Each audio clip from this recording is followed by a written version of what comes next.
Hello and welcome to Infamous, the audio podcast. This is Brandon, or Mutilus on Discord. This is Parker, go by One Who Parks on Discord. And this is Aaron. I go by Treffenwood on Discord. Welcome back. Got hopefully some fun content for you guys today. I guess starting off, hobby projects. You guys working on anything? I know Parker's not because he's lame. I need to... Go ahead. Go, Parker. No, you I got called out.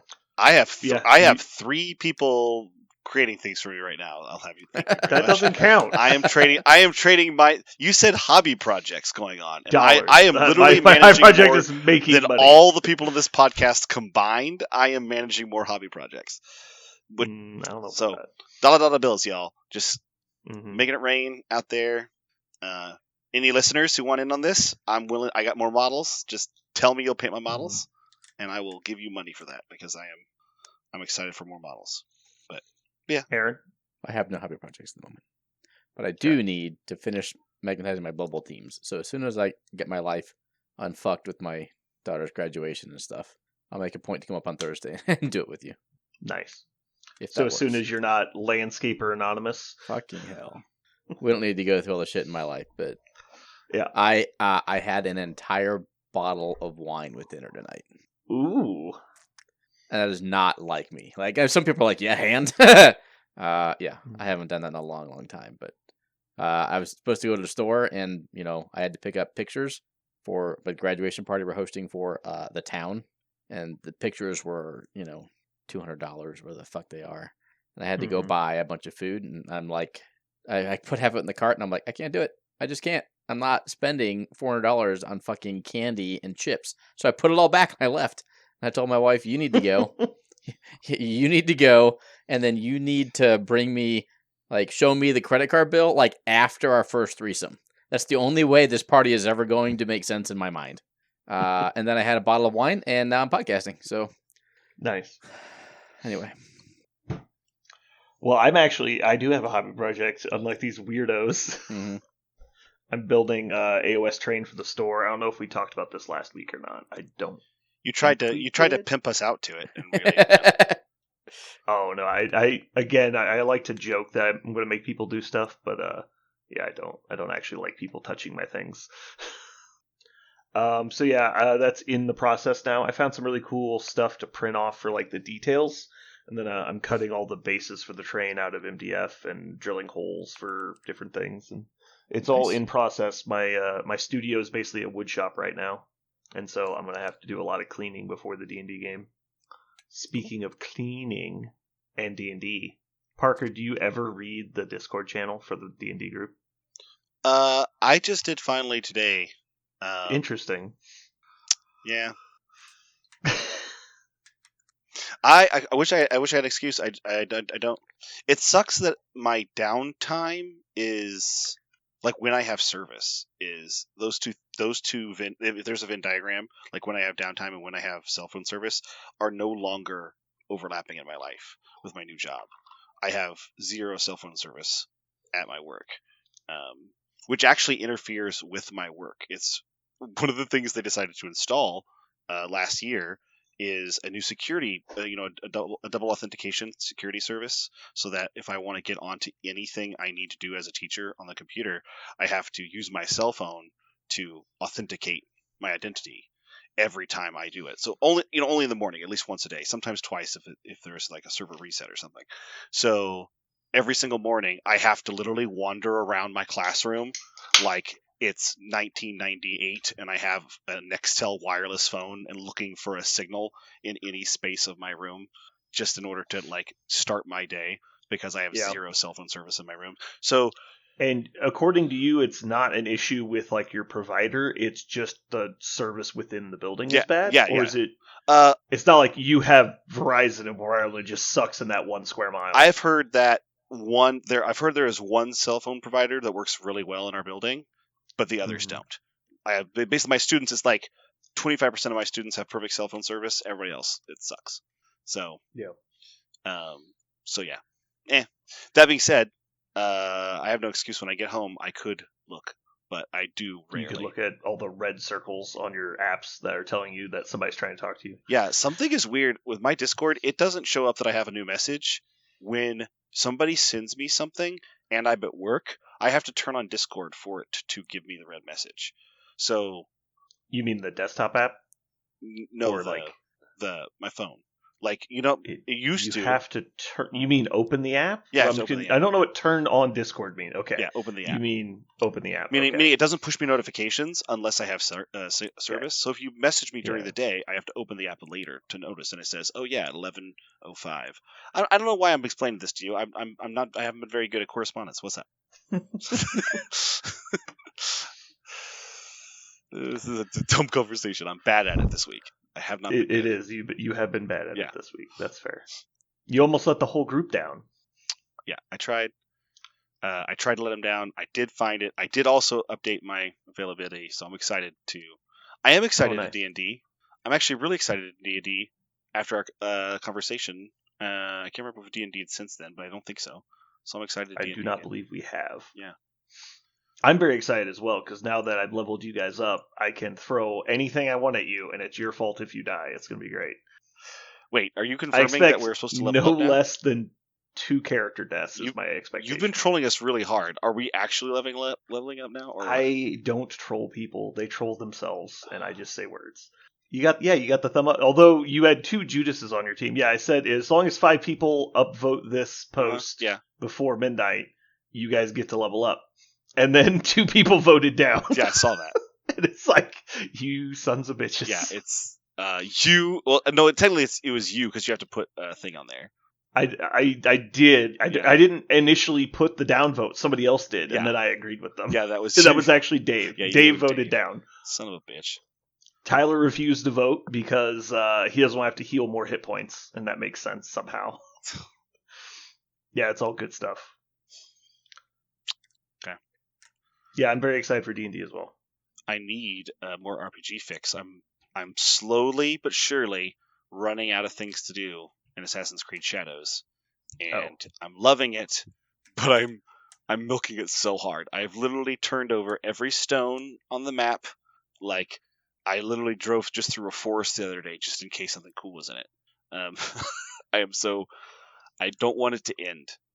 This is maybe the first game that I would instantly click on New Game Plus once I finish it. Yeah. But insanely ironically, this is one of the first Assassin's Creed games that does not have New Game Plus at launch. They don't have it ready yet, and they keep promising it, but I don't. So this is what I'm actually trying to do, is wait them out. I'm hoping that if I just keep moving this pile of dirt 3 feet to the left, they'll give me New Game Plus. Yeah.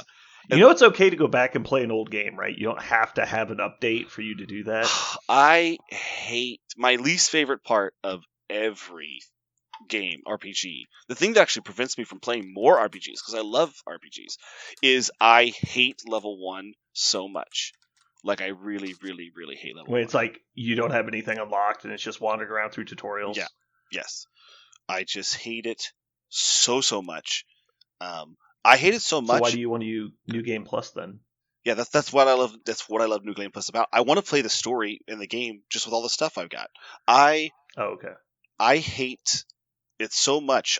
When I get ready to play an action RPG, I usually will wait 2-ish weeks for content creators to flush everything out of the game that they can find that you can access at level 1.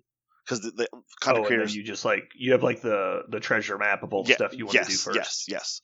So I will literally I will run around the entire map and break the game and go places I'm not supposed to go, sneak in and do exploity shit just to start the game not feeling like level 1. And I'm not trying to break the game or make it. Well, I am breaking the game, but I'm not trying to do it because I think it's cool to pwn noobs. I'm doing it because I hate level 1. I hate it. So when you told me that your D&D game was starting at level 5, I was instantly in by about 200% more than I would have been if you would have said level 1. Mm-hmm. Just because you gave me toys to play with immediately, that was a big deal to me. Yeah, 3.5 is very, very brutal at level 1 unless you just play with safety rails on, which is also not fun. Like you were saying before, like when you feel like the DM will never kill you out of choice, it kind of removes the danger aspect of the game. Mhm. And so if you're, but at level 1, like there's a joke that like a level 1 house cat would defeat a wizard at level 1, and they're not wrong. The math actually supports a regular cat killing a human wizard at level 1. Like that's how you just don't have hit points. And so anything that hits you downs you. And so and everything hits you on like a 50% roll. So it's just Yahtzee the game, and you just take turns killing each other. And I suppose, like, I wouldn't mind if my character was fragile. That's not the part I don't like. I don't like it when I have to chip away at something for 45 minutes. That's the part that I don't like. I actually don't mind fragility in new RPGs. I mind when I attack the thing, it doesn't fall down. I have to be like, and you hit it, it does like 1 damage. Attack. And like, I don't want that interaction. Yeah. But you like Destiny. Let me think about this. Because all I've ever seen in games of Destiny is side strafe mag dump roll, side strafe mag dump. Like, that's the entire game of Destiny. I'm not gonna lie, I work really hard to not play that way. But even, I'll give you, this is actually something I've learned as I'm playing Shadows, is I was watching a content creator talking about how, he was playing with this weapon or that weapon. And he's like, I really like this as opposed to the katana. I hate the way the katana works in Shadows. One of the strongest ways to play it is to do the whole, like, put it down into the scabbard and Idiocracy style. Like they put that into the game. And so it does these really slow, like, setups, but you get these one-hit kills. I realized and as soon as he described it, I was like, I just can't stand that playstyle loop. And I was like, oh, that's the only one I've been enjoying this entire time. And I have killed so many people by that thing just over and over again. And I thought about it for a second. I was like, wait a minute. That's the way I've only ever played games. I love playing games with the very slow, big shot that puts things down. Yeah. Like, I'm using a pole arm in this medieval game. Yeah. Like, it takes 3 seconds to swing, but it kills anything. In Red Dead Redemption, there was the Sharp's rifle, where you have to, like, you have to load one big fucking elephant bullet into it, and you just shoot it, and anything dies, but then just another fucking elephant bullet, shoot it, anything dies. Like, that was the Red Dead 1, that was the gun I used exclusively, because it was super fun to use that gun, because it shoots and kills anything. It's really slow, but I don't care, because it's so satisfying to watch something just fall over. That's not gonna lie, Aaron. The very first time I put Zaffin on the board, in Judgment, I was like, this is my guy. Like, he just crossbow up, sunk. Oh, you're dead. Cool. Like, that's like, you're gonna send guys at me and, like, interrupt my game. Cool. That's fine. I don't care. He did his thing. I love the feeling of one big shot knocking something down. So if you can do that. The thing is, D&D doesn't really have that. I guess maybe is sneak attack kind of like that? Is that what sneak attack is? Like, you have to set it up really slowly and then you get big one shots. There's a lot of ways doing increased damage, but because it's so unfair in a video game, or not in a video game, in an actual RPG, right? They kind of prevent that from happening. Yeah. There's a bunch of spells that are the equivalent where it's like they take a long time to set up or cast, and then they do a buttload of damage. I mean, power attack is supposed to be the example of that in D&D. It's like, I'm going to forgo all of my accuracy for bonus damage. Okay. But you can also do, like, a maximum crit build where you have, like, a ×3 or maybe even a ×4 weapon, and then you have, like, a bunch of things that double your crit range. So you'll have a crits on a 20, which is a 5%, but then you take keen on the weapon, which doubles it to 19 to 20, and then you take improved critical, which gives you another point, so that'll give you 17 to 20, and then you have like a ×3 or ×4 critical, and then on top of that you can apply magical bonuses called surge or explosive or something, where if you crit, it adds yet more dice to your critical. And so normally when you crit, you roll double damage. Well, with the ×3 weapon, you obviously do triple damage. But then the magical thing says if you crit, add in 2 more d10 on top of everything. And so your crits do like 5 or 6 times as much damage as your regular attack, but you still have to crit them, and so there's no way around that. Mhm. And it's a cool build if you can make it work, but it's a very expensive build, so you don't get it till late game. And there's a lot of things in the game that are immune to crits, Right. especially at higher levels. And so it can be a very not useful build. But I'll have that. That sounds good. You can do that, but again, many things will be immune to I'm not crits. going to do it in your game. I'm just saying. Yeah. If you said Parker, build the character Mhm. you want. In D&D, also we talked about this a long time ago. The thing I like about D&D is yes, there's definitely RPG. Of course it is, but I enjoy the part that is role playing, puzzle solving. Like Yeah. I like that kind of stuff.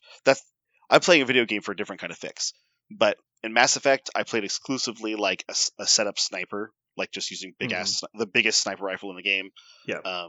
In Ghost Recon, I used the Ghost Recon RPG. I did sniping. Like I'm almost, if you give me the option, I'm always the setup with one really big bullet, knock them down. I really Yeah. like that playstyle. But that doesn't really exist in D&D, and that's fine. Because, like you said, it's really hard.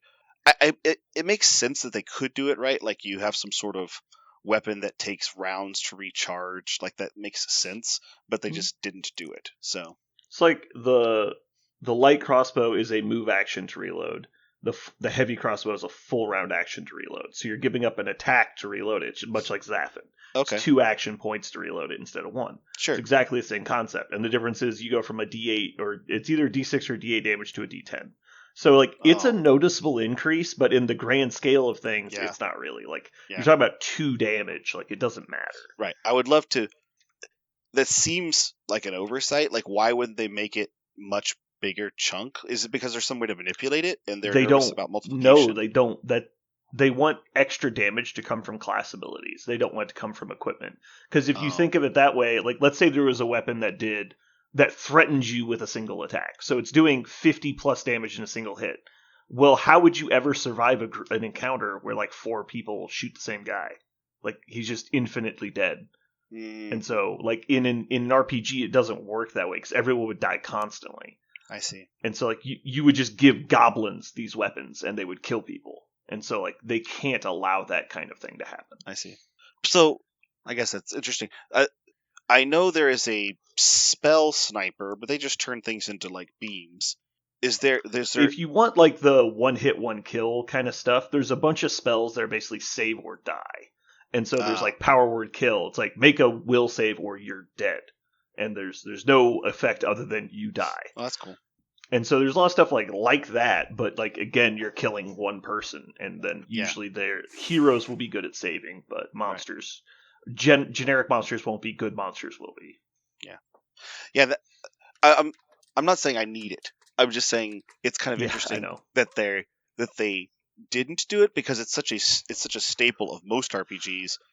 The really slow, hard hitting thing is just a thing that's pretty obvious and appeals to folks like me. Not everybody, right? But so it does surprise me that it doesn't release this in D&D. But to your point, when you're trying to make an open world, as soon as you say, as soon as you create an ICBM, people will try to abuse that concept. Which is we used to talk about that in L5R, right? Like the Saruchi Archer was perhaps one of the most dangerous things you could ever see, because if you rank them up enough, they could hit you from miles away with infinite damage arrows, and you're like, this is so dumb. Why did you? Yeah, because they made a single stat class where every other class was like 3 or 4 stats. Right. And that's just like in D&D. It's the wizard is that. It's like, hey, turns out you only have 1 stat. That's all you have to do. You can do that really well because you just put all your resources into it. So it's supposed to mimic more of like MMOs have kind of mimicked RPGs in the way they work. Yeah. And so all of the potency and like the overscaling comes from level versus level, not like class and stats versus each other. So like if a level 50 WoW warrior attacks a level 20 mob, he's basically going to one-shot them. Yeah. Because of the scaling. And so that's kind of built into D&D, just not in any overt way, because as you level up, you gain more attacks, your strength goes up, and so your natural ability to deal damage will increase. And so while you might not single hit somebody, you will one round them because your character at that point will have like 4 or 5 attacks. every attack will hit for probably double what it does now. And so what that guy that is troublesome right now will easily be defeated by the time you gain like 4 or 5 levels.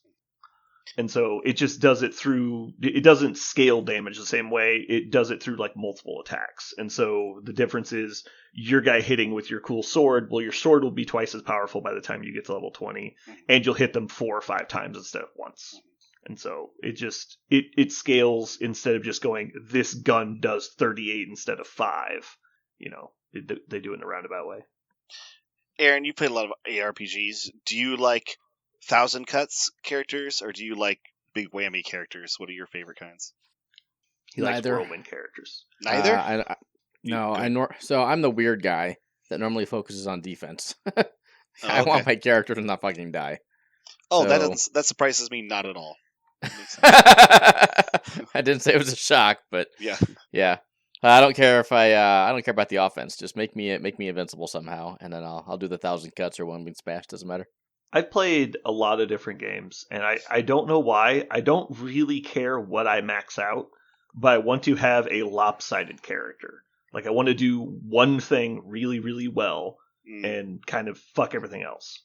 Like, if I'm playing a healer, I want to have the biggest heals. If I'm playing a damage dealer, I want to have the most damage. If I'm playing, a tank, I want to be the toughest. If I'm playing a melee character, I want to hit for the hardest. Like, I just want to do one thing really hard as opposed to have, like, balance.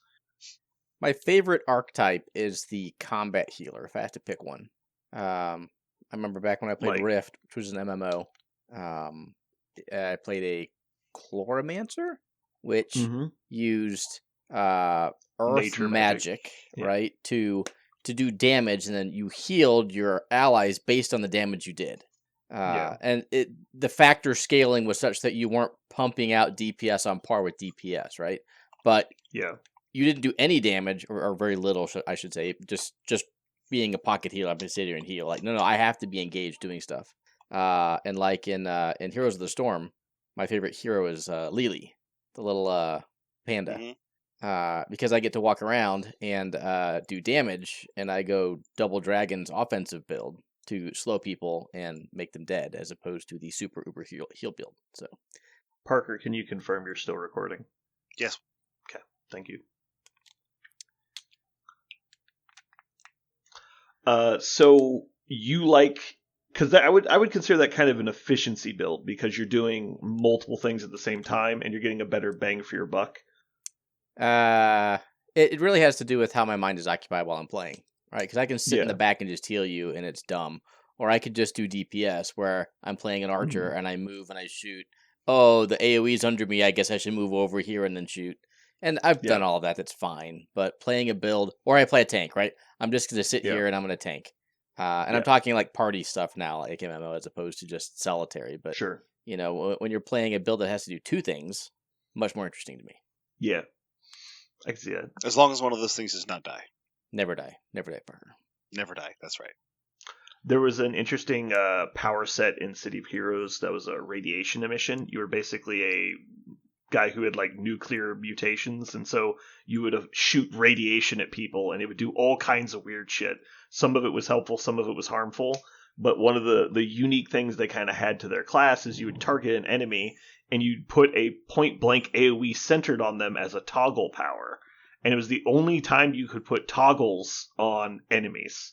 And so you would just pick somebody and be like, that guy is radiating harmful radiation. And he would just debuff his whole ally group in the spawn.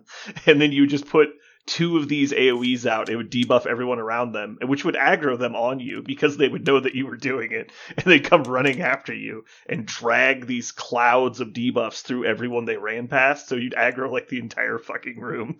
It was very funny. And the effects were really strong.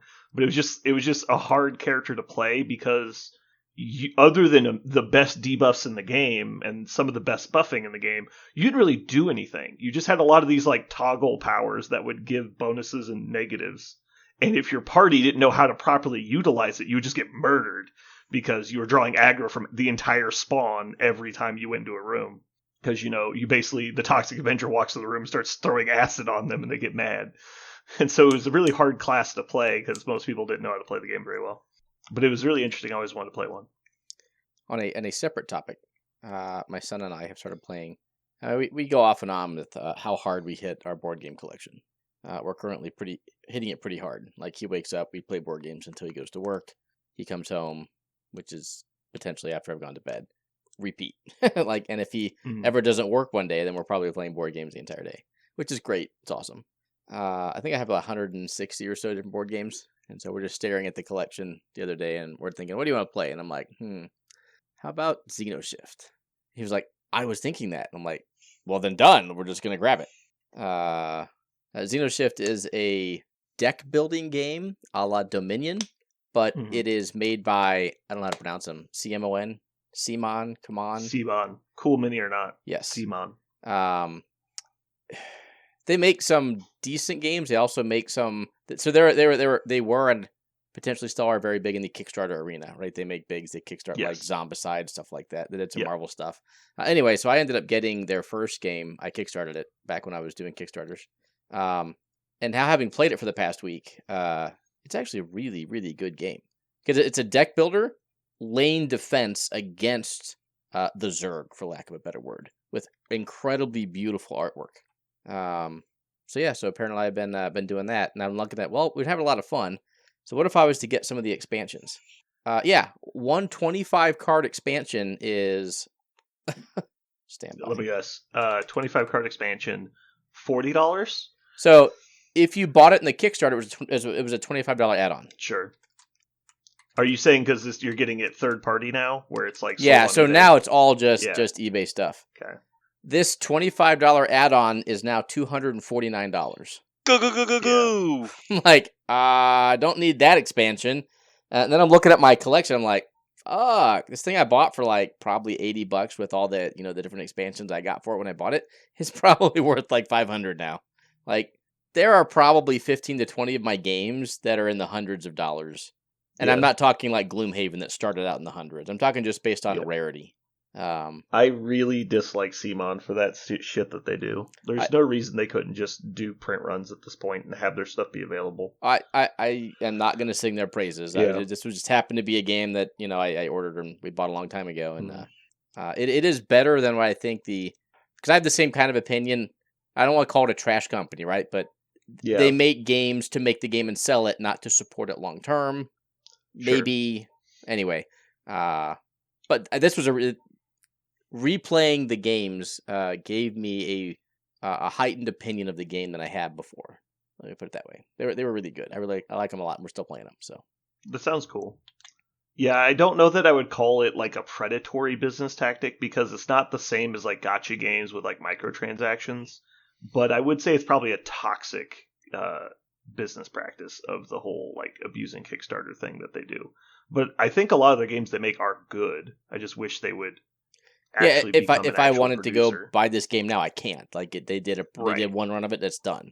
And I also understand from a business perspective, like, well, what are they supposed to do? Make an extra 100,000 copies that don't sell and they eat it? So, I'm not a huge fan of the Kickstarter model, but whatever. I understand it. Yeah. So let me get this straight. I am brand new to this concept. I understand like how games get started on Kickstarter, but the name of the fucking place is Kickstarter. It's not Kick User like over and over and over again. And Cool Mini or Not was a company long before they started doing Kickstarters. They, from what I understand, originally they were basically an online distributor where they would sell games, and they might even gotten a start before that. But when I knew them, they sold other people's games and miniatures through their website, kind of like Miniature Market did. Okay. And it was just a place to go to find like cool pop figures. Sure. And then they started making their own stuff. Zombicide was like their first big Kickstarter, and they put out a bunch of shit for that. But then, like, they were well established at that point. Like, I believe they were even involved in the Crystal Brush competition at Adepticon that had like a $10,000 cash prize. And then they just keep doing Kickstarters instead of like releasing their stuff in stores or on a website that people can just go buy. And so they're basically in this infinite cycle of new thing comes out on Kickstarter. If you don't buy it now, it's going to be 5-10 times the price later. And basically screw you. So it sounds like a FOMO factory. They're just like... It is 100% a FOMO factory. Yeah. Because of that, everyone jumps on their Kickstarter every time it launches, and half the people are only planning to scalp it later. Yeah. I look at these prices now. That's a great. It's something It I is. should It have done. works. Yeah. Yeah. But No, there's a lot of people will buy like 3 or 4 of all the limited stuff that's Kickstarter exclusive, yeah. and then just flip it in 3 or 4 months when it's closed. So I have the base game and the expansion that came later. I must have kickstarted the base game because I have all the expansions for it and Kickstarter exclusives. I don't have those for the second one, so I don't even know how I got the second one. Maybe I can't imagine I would have just kickstarted the base game for the second expansion. But maybe I picked who it knows up if you somewhere. saw them at a convention or Yep, something and yep. grabbed it. But yeah, there is definitely a lot of, well, I have the second one, but I don't have the other unit cards that would have been great to include with it, or this. Like right now, I'm looking for this 25 card expansion deck to make the game quote unquote better, like to enhance the gameplay. And I literally can't find it because they only made enough for the people who ordered the Kickstarter. Mm-hmm. So anyway, and just to be clear, CMON is not the only company that does this. Nope. Lots of companies abuse Kickstarter. And that's you call it abuse. I think it's a different tactic that I don't like. I don't know that I would call it abuse. Agreed. It is directly against the core tenet of Kickstarter Sure. that they stated when they went live. Right. And it's easy to say I like money more than my principles, and it's just exactly what Kickstarter did like a year after they opened. Yeah, it seems like when I throw money at Kickstarter, I'm doing it with the expectation that this is starting a company that would not be able to start without the investment capital, right? Correct. So I am providing a pool. I'm collaborating with everybody who might be excited about the product to pool a capital to start a company. So the fact that I am not, that this company is not using it for that, instead of using it like a subscription service, kind of. I love that Parker had. It's a pre-sale service. That's it. Yeah, it's preorder.com is all it is. Yeah. But pre-order for one run ever is a really weird. No, because you're not funding the project anymore. You're Yeah. literally pre-ordering a product that they were making regardless. It's just a pre-order website where all the money goes to them instead of going through distributors. But because they don't go through distributors and game stores, you can't find their fucking shit after the fact. Yeah. And so it's a huge hassle for the customer after the fact because they don't support the community, they support themselves selling the initial print run. Yeah, it's interesting. So there are like 3 levels. The first one is the Yeah. people who actually need it. And I kickstarted 2 board games in the past 2 years. Both the companies doing that. They were launching their first ever board game. One was some guy up in his house in Canada, right, who was making like videos, explaining what his game was. And he hooked me on his concept, and I kickstarted the game. Hoping to get a game, but with no expectation, right? Sure. Embracing Kickstarter for its true, potential. And the second one was Ryan Farmer's game that he designed. And I was like, yeah, I'll do that. And so I kickstarted that one too. It was the first game that he put out. So that was what I did. The second one, or second tier, I would say, is like Gloomhaven or Frosthaven. Is that Cellofair Games, I think, makes it. Anyway, largest Kickstarter in the history of Kickstarter, like 13 million. Jesus Christ. Huge demand, right? But they followed up with after Kickstarter support, right? You can go buy Frosthaven in stores. They did second runs of Gloomhaven when it sold out. So they're supporting their game, but they're using Kickstarter to both lower their associated costs by having a significant first run go direct to consumer and gauging demand with the follow-up. And then the third level is what Cool Mini or Not and a bunch of other companies would do, which is they're going to put out a game. They're going to have a bunch of Kickstarter exclusives that you can only get if you buy the Kickstarter version. And if there happen to be, I'm sure they have some left over, like they will overproduce. And you can find some of these games in stores, but they're rare. Not to say those games are bad, but those are the 3 kind of models. And I think Brandon and I both agree that we don't like the third model.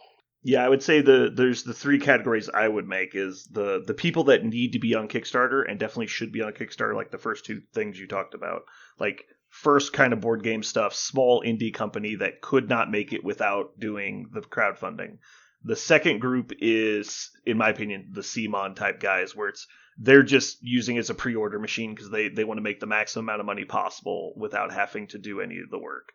Which is, I get like the appeal to it, but that's not what the platform's supposed to be for. But as long as people keep supporting them, there's no reason they should stop doing it. And then the third category is companies that got in way over their head in Kickstarter and ended up not being able to fulfill their products, despite there should have been no reason they didn't. And there's a bunch of companies that failed to do that. Private Press was even one of them, which is again is a company that's been around for 30 years doing Kickstarters because they're in a bad place and they're trying to fix their situation, but failing to fulfill their Kickstarter projects is not a good way to do that either. And so yeah, I'm very much not a fan of Kickstarter. I have never really been, and I know that's not a super popular opinion in the gaming community. I know that Kickstarter in general is pretty divisive because you either love it or hate it generally. But yeah, I get a lot of people coming into the game store, and I get it that there's a lot of cool projects that they want, but we run into stuff like Zombicide, where it's like Kickstarter exclusive, and if you want to buy it in a game store, it's going to be 2 years longer than any other way, and so they're basically just using it as a way to circumvent our store. And then, when you can't buy the little character packs, like I know they released Ash from Ash vs. Evil Dead in one of the Zombicide expansions, and so he was going for like a silly amount of money for a long time on eBay because you couldn't get him. And then people come into the store and they're like, I want to buy these games. It's like, well, we can't sell them. And then the occasional company will go on there and they'll allow you to do what they call a retailer backing, which is you basically have a commercial version of the normal Kickstarter backing, which theoretically is great because it allows a company like us to get it on the Kickstarter. But it's not usually in a good enough way to allow us to actually get a large order and like stock it, because so many people will just order their own and there's no reason they should buy them from us. And one of the more famous ones is like the Battletech Kickstarter, where all those plastic Battletech mechs come from. Yep. And so we had a bunch of people wanting to get the Battletech Kickstarter. And so we had ordered like the last 3 or 4 waves that had come out. But this last one, they've all been really annoying to deal with because we get no communication from the company and we're always the last people to be fulfilled. Like, people had gotten their orders 6 months before we got ours. And so there's people that decided to order through us for the retailer backer, but they had to wait an extra like 6 or 8 months to get their stuff because we are part of the retailer package. They always fulfill us last. And so it's really annoying for the customers for that reason too. So it's just like a lose-lose as far as like the game store perspective. Sorry, I'm Mr. Negative, I guess. Yeah. No, just you.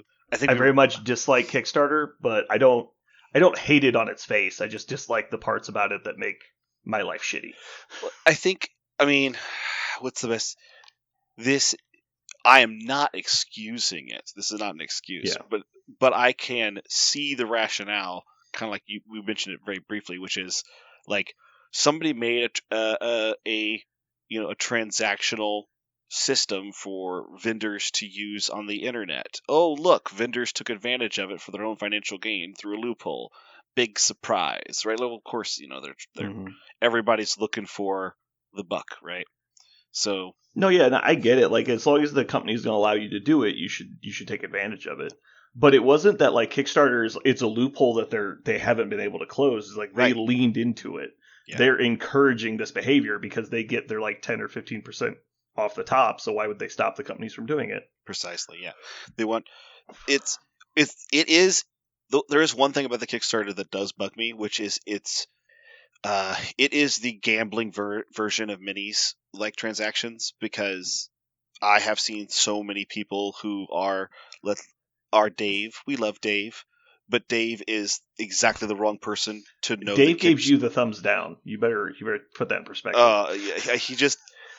I love, but we've talked about it even on this cast, that he is a super sucker for a new game, right? And so he's so excited to play the new game and to have the new minis. And Kickstarter is the absolute opposite thing he should have in his life. At least at the game store, you and EJ are manicuring what's coming into your store a little bit and looking at it going, okay, well, it's like if Uber had drug dealing. Like, it would just kill people. Like, they'd like, I could just get heroin delivered to my house. Exactly. Like, it's basically what he's doing. And he's just, but for me, one of the annoyances for Kickstarter, from my personal opinion, is I think that we get exposed to stuff way too early in the process at this point. Yeah. Like, we know when movies are coming out 2 years before they come out. Like, we know Phase 19 for Marvel. Like, these movies, I can't even conceptualize when some of these movies are coming out because they're so far down the road. Yep. But I have to know the castings for them 3 years before the movie's made. I'm like, oh my god, I don't care. Please just tell me about what's happening now, because I don't need to live in the future. I can live in the right now and be perfectly happy, and I don't know why so many people can't do that, apparently. Yeah. And so, yeah, you go, it's like, hey, there's this board game that might exist in 19 months. You better fucking spend $100 on it right now. And I'm like, dude, chill. Like, fucking calm down. I don't know. I just really dislike that. And it's because by the time the game actually shows up, you're over it. Like, who cares anymore? Like, everybody's onto the new thing. I don't know. It just bugs me. Oh no, I think it's right. I think it. You are right to get incensed by it. It smells predatory because it is. It's manipulating people based upon fear of missing out. It reminds me a lot of the loot box mechanic of a lot of video games. Yeah. Because some loot boxes are like fine when it's like, hey, here's your daily free loot box, so you get a cool little thing, whatever, no one cares. But when it's like, hey, do you want to play, like, Marvel Strike Force was a good example. It's like, hey, do you want to play the Brotherhood of Mutants faction? Buy this $10 bundle to get Brotherhood of Mutants characters. But they give you, like, 10% of what you need to unlock a single character. And so you would have to buy 25 of those packs to actually be able to play Brotherhood. And so, but they advertise it as if that's what you're getting. But they don't technically say it officially. And so it's just very misleading. So you end up spending $10 and not getting anything for it, and then you just get mad and leave, and they don't care because they got your $10. Kickstarter, and it's obviously not that bad, but that's what it feels like. I was like, Kickstarter wishes it was a loot box, because at least the loot box doesn't give you an IOU, because that's functionally what you're doing, right? You're constantly spinning the wheel and hoping that the product that is on the screen is actually the product that you'll get, and hoping that it comes at a reasonable time, which it might not.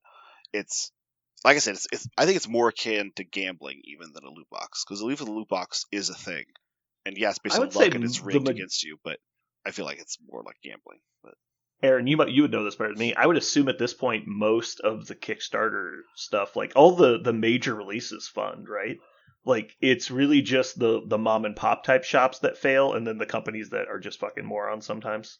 I want to say again, other than like the 2 months I was on Kickstarter 2 years ago when I kickstarted the 2 games, I am not on there almost ever. Well, you're on there more than I am, so yes, I would say that is a relatively true statement, and that's what kind of tugged my heartstrings for the one. It's a Diablo based card game. The guy's first Kickstarter failed, so he took some of the feedback from the people that either backed it or didn't back it, and then he relaunched it 6 months later.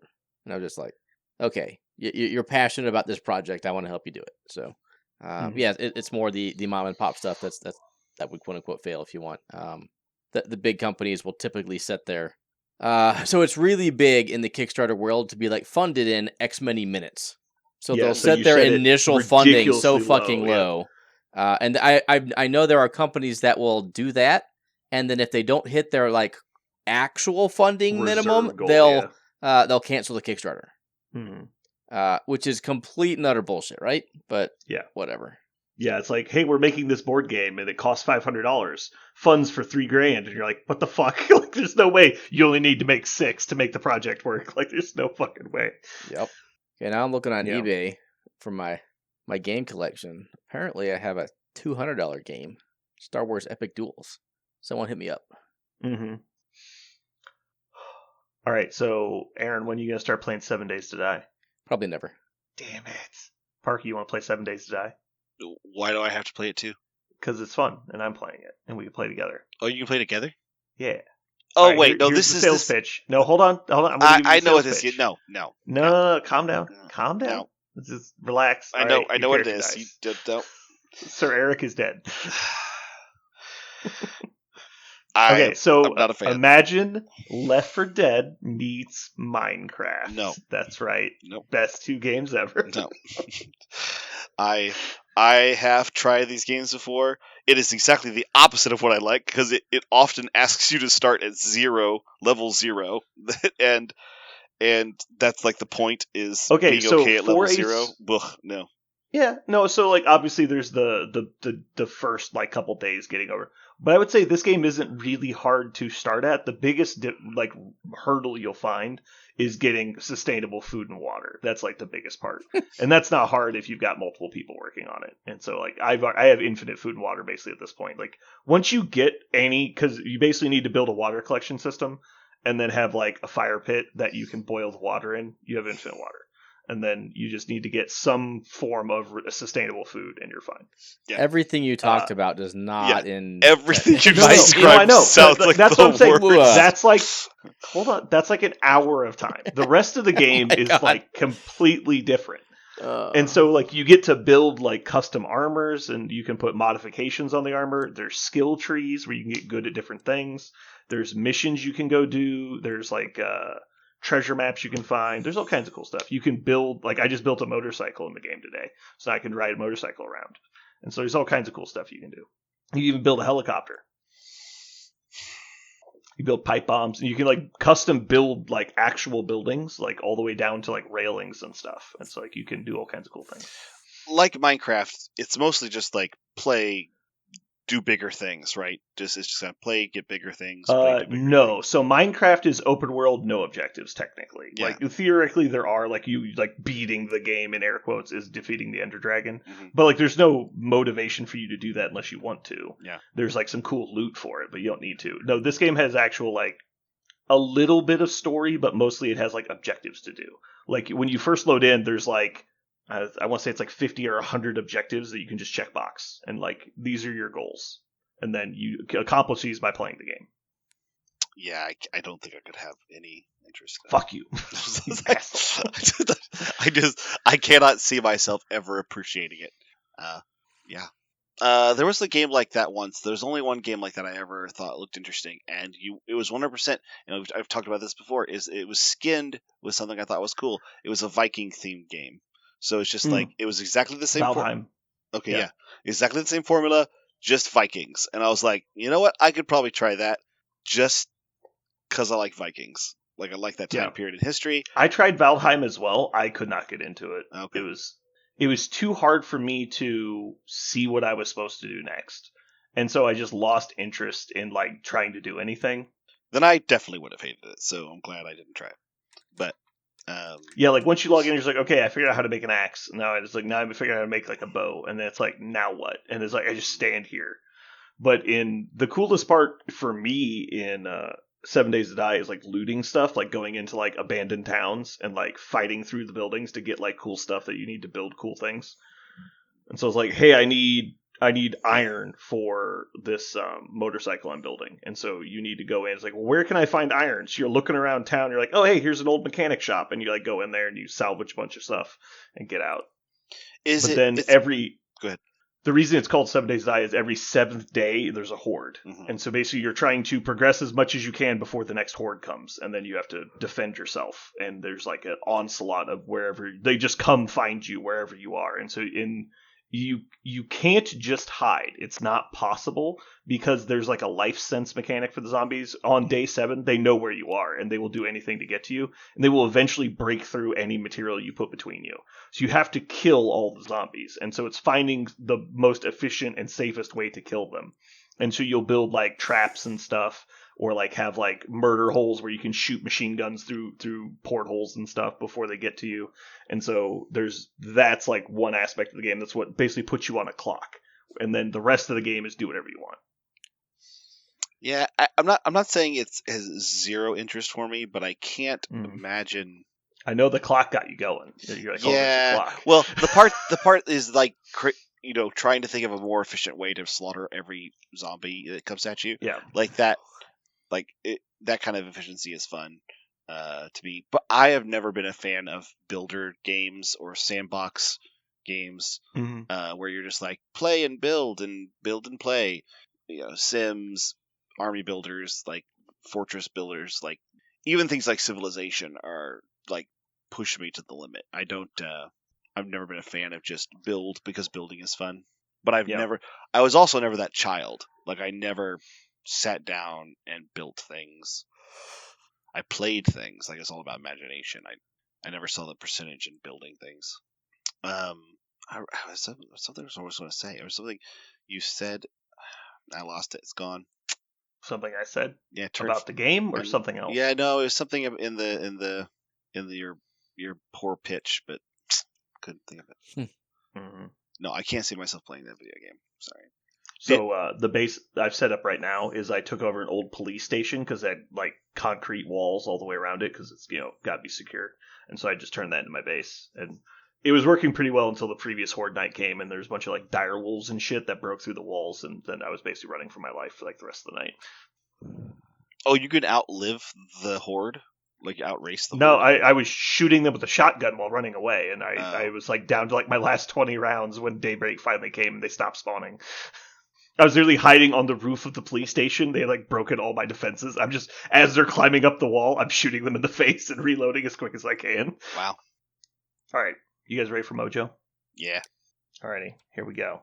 This week on Mojo World, we've got most quotable movies. Potent potables. We're not doing TV shows. I know. All right, Parker, you're first because you got an amount of votes for the previous I did week. get a single vote. Thank you, Josh. Shout out! I'm gonna shout out all my voters, but it's gonna take too long. No, don't do that. Got 'em.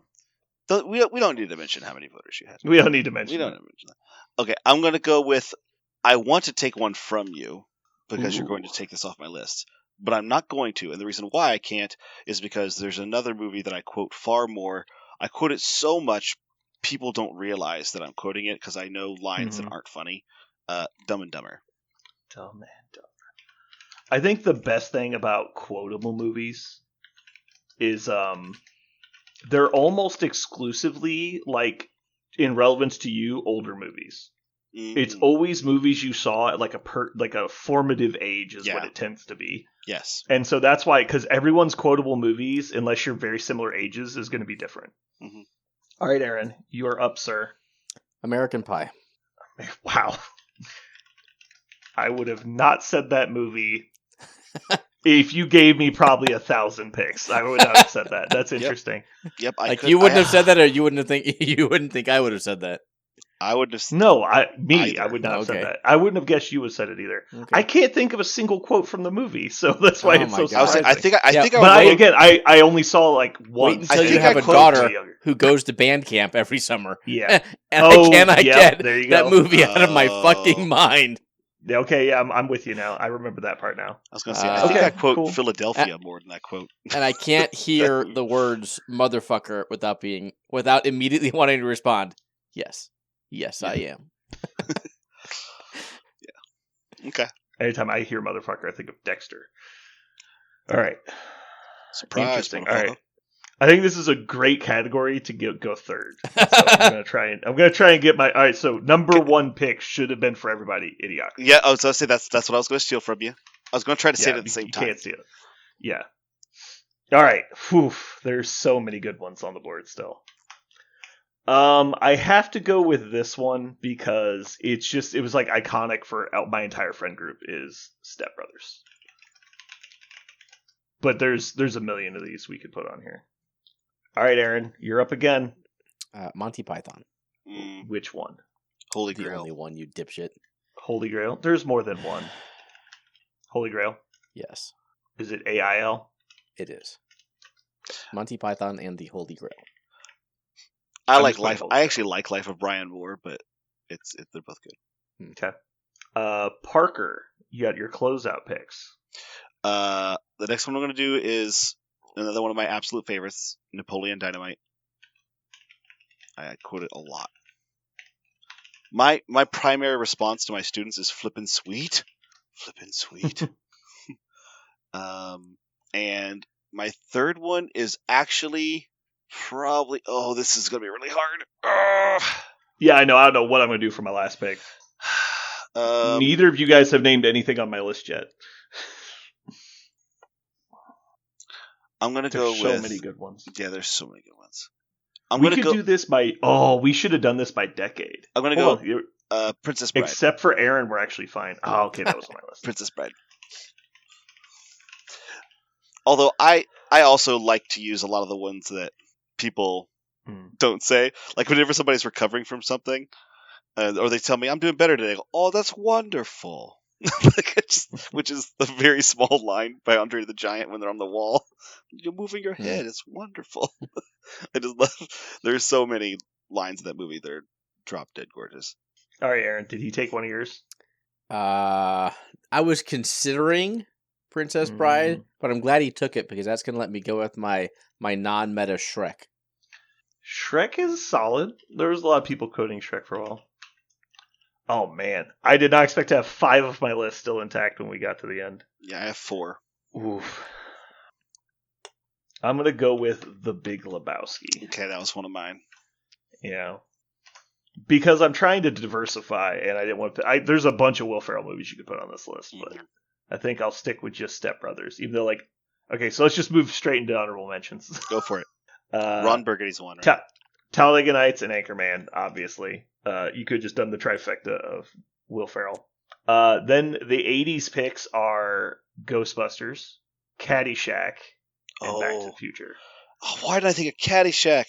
Caddyshack's a big pick. My wife hates this, but at the end of major events, I always yell, everybody, we're all going to get laid! And I always yell, and she hates it when I do it. She hates it, because I'll do it I'll do it at her family reunion. Like a wedding or something. I'll do it. I'll do it at the absolute wrong time. And she goes, oh, she hides so hard when I do it. But I love that line so much. Christmas Vacation. It's an honorable mention. Yep. Oh, fun thing about Christmas Vacation. Do you know how they did the scene where he just has the meltdown and starts screaming obscenities and like insulting the guy's boss? Mm-hmm. No, I don't. They just taped signs to everyone's chest that's standing in front of him, and they just had lists of insults. And he just looked left to right, saying them down the list on both sides. That's why he's like looking back and forth, yelling. He's looking at every person in turn, and they all have like 3 insults on the piece of paper on them. And so he's just reading off the list because it was so long he couldn't remember. My 3 were The Emperor's New Groove. Okay. Team America World Police, and Zoolander. Those were mine. Yeah. Man, this is a good one. I'm glad we did this category. I think we might bring it back, but do it like restricted by years, because that can always be fun. Alrighty, cool. Well, thanks for tuning in, everybody. Hopefully you had a good time. This has been Brandon. And Parker. And Aaron. And you just listened to We're All Gonna Get Laid.